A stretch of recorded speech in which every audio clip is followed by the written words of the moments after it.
Freedom from her clan. Freedom from her weakness. Freedom from herself. Maki Zen'in is a character that strives for a complete, unmitigated freedom that only a select few within Jujutsu Kaisen have ever achieved. Maki is introduced early, her goals and aspirations set in stone. Yet her development does not follow these idealistic goals she sets for herself after she leaves the Zen'in Clan. Maki leaving would only bring pain to her sister Mai, who hides behind a shell of cruelty. And to Maki, her plans of becoming a grade 1 sorcerer would never come to fruition. Naobito saw to that. Physical injury often comes with major character growth in Jujutsu Kaisen. This is true for Yuji. This was true for Gojo. And it is certainly true for Maki after she suffers severe scarring at the hands of Jogo. Maki's most interesting developments begin at a major turning point in the overall Jujutsu world. The beginning of Kenjaku's Culling Game. Incidentally, as major events are shaking the Jujutsu world, equally major events are shaking its microcosmic representation, the Zen'in Clan. And while all of Japan is being heavily affected by Kenjaku's ultimate plan, the higher-ups of the Zenin have a succession crisis. It is during this succession crisis following the death of Naobito that Maki goes to the Zenin headquarters to acquire weaponry, having been given access by Megumi Fushiguro, their rightful head. She is once more met with nothing but scorn from this place. Scorn from Naoya, from her mother, and most of all from her father, Ogi. He has already beaten Mai, and plans to do the same to Maki. They are his worthless daughters, only holding him back. He is the antithesis of what a father should be. He is self-absorbed and he is ignorant. The only tear he sheds as he throws his daughters aside to die like trash is one of self-pity. Ogi's selfishness would prove to be the undoing of the Zenin. Mai leans over her sister and enters a convergent, beachside inner domain alongside Maki. Maki has always yearned for the strength to take revenge on the clan that spurned her, but Mai only wished to stay at the bottom. Their concepts of happiness are completely ideologically opposed. So many characters in Jujutsu Kaisen have such opposing values that they cannot coexist. Such is the case for Yuji and Mahito, or Gojo and Geto. And in a tragic twist of fate, the same holds true for these two sisters, for Maki and for Mai.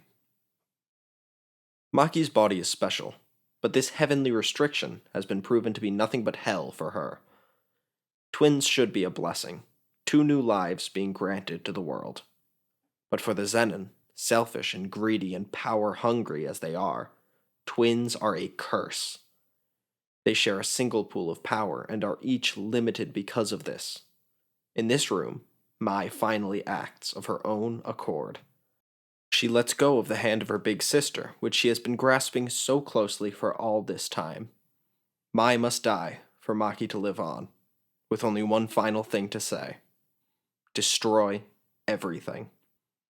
What is the Zen'in Clan's curse, if not selfishness and pride?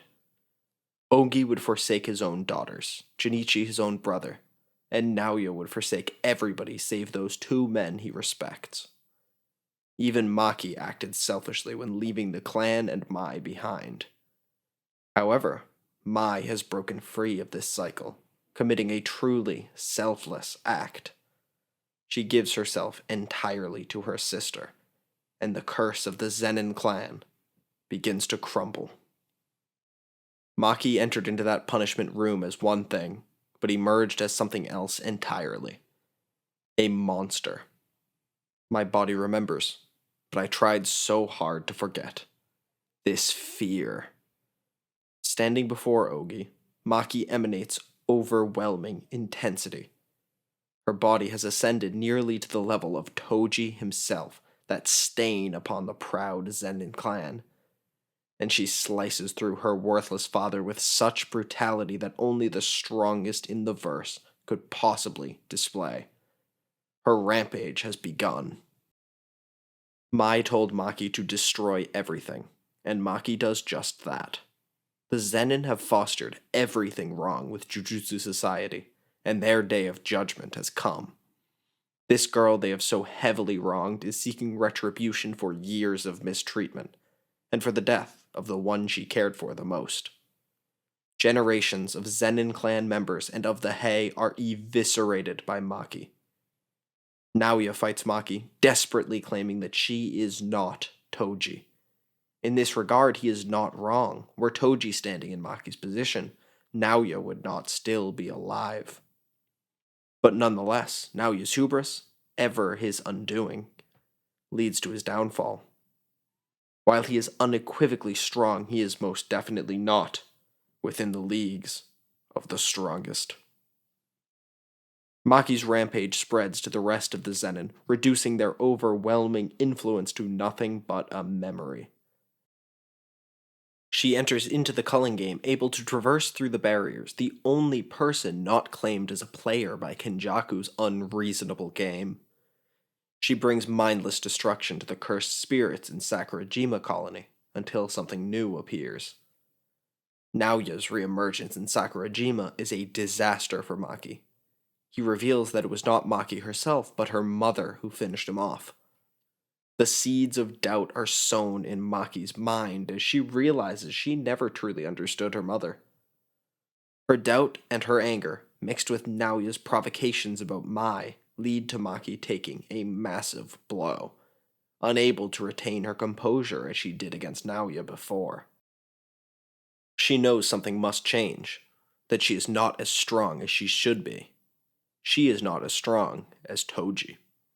At the appearance of Daido and Mio, Maki takes a gamble and tosses the sword that she has held so tightly to a man who emanates sheer lethality.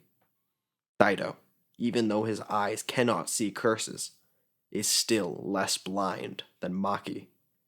It is here that sumo comes into play. Through the sumo bout, Maki grows to understand the truth of freedom. Mai told her to destroy everything, but that included the curse of the Zen'in Clan that she could not fully escape from.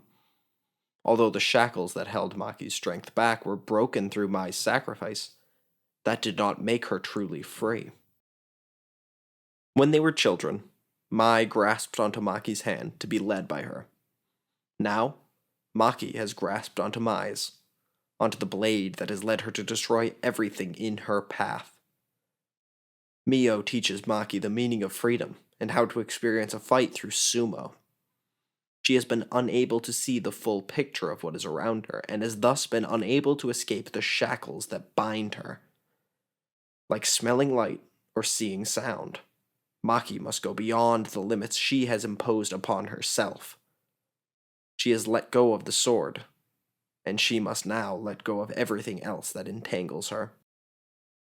Emerging from the sumo bout, she has risen exponentially in strength. She has realized where Toji's strength came from, why he was the one who was truly free. His tragic flaw only came when he allowed the Zen'in Clan to infiltrate his psyche once more, when his pride got the better of him against Satoru Gojo. His yearning for self-affirmation led to his downfall, just as Maki's yearning for revenge has led to her inability to grasp her full capabilities to this point. However, Maki has unentangled herself from her rage and from everything that has held her back. Like those birds that represented her freedom, she too can almost fly through the air, grasping onto nothing and dodging the airborne Naoya. Enraged, Naoya releases a domain expansion. Even as a curse, he exhibits the worst of human emotions. The sin of the insignificant is ignorance of strength. This is a mantra to which Naoya Zenin abides. Yet, confronted with Maki's ascendance before him, he refutes the truth of her strength. He knows deeply that she is at the level of Toji, but he will not accept that she has attained everything he has ever yearned for. Within Naoya's domain, Maki's rebirth is completed. It is no coincidence that his domain is shaped to appear like a uterus, and the irony of Naoya taking on the mother's role in Maki's rebirth is apparent. Before, she was boiling with rage, resentment, and grief. She directed these emotions towards the curse that Naoya became, but developed tunnel vision, which brought forth weakness. But now, Naoya is nothing but an insignificant worm, one which Maki tramples with overwhelming intensity. And with this intensity, it is no surprise that she can impress even the King of Curses himself. Maki did not necessarily take the moral path, but in a world such as this, as we have seen time and time again, morality only breeds suffering. Through her hardship, loss, and understanding, she has been able to move on from the past and from her clan and become enlightened. To be able to see even what she cannot, her eyes have been opened. Maki Zen'in is truly free. Thank you so much for watching. If you want more content on Jujutsu Kaisen, Chainsaw Man, and more, you might want to consider subscribing. I love talking about Maki's development here. I think the ideas behind her development are extremely interesting, but the execution is a bit messy, especially in Sakurajima. I hope this video put everything together in a pretty cohesive way, and I hope you enjoyed it. Thanks for watching.